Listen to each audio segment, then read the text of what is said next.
ABC 15's Nicole Grigg looking into if there's been an increase in violent attacks. This is the latest police scene that we're at, and we've asked Phoenix Police for the numbers. How many officers have been involved in violent attacks so far this year? They say that they're working to get us those numbers. Flashing police lights taking over this hometown studio's extended stay off Dunlap Avenue.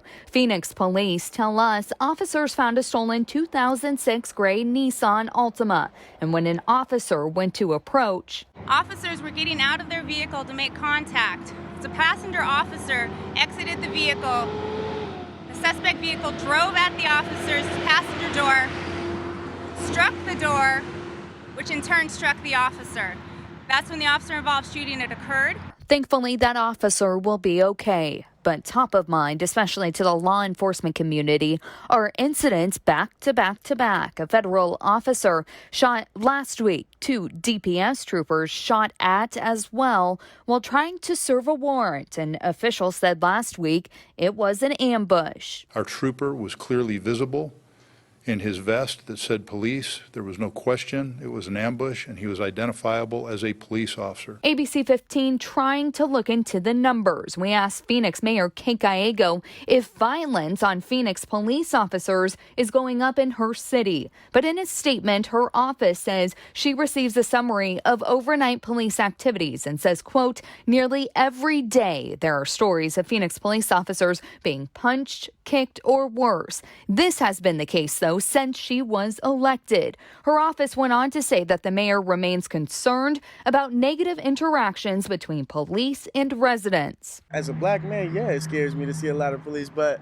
I try to stay in myself, and just do my thing. This man telling us he wants us to call him Wallace. His family stays at the hometown studios. He talked to us while wearing a Black Lives Matter t-shirt, and he shares a personal account of the disconnect between law enforcement and the African American community.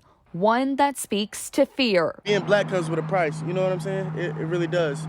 You feel me? It comes with a price on everything, whether it's money or a price, a toe tag on your feet. Phoenix police were asked today if there's been an uptick in violence against officers, but they did not answer that question directly. We are going to constantly remain ready to serve our community and ensure that the community is safe.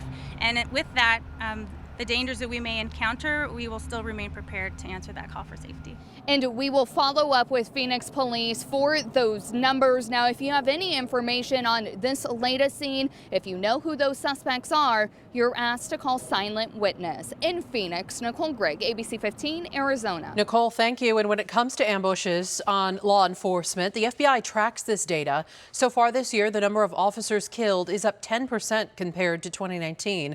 33 officers dying so far this year compared to 30 for that very same time frame last year. So that's a total of 3 more who have died.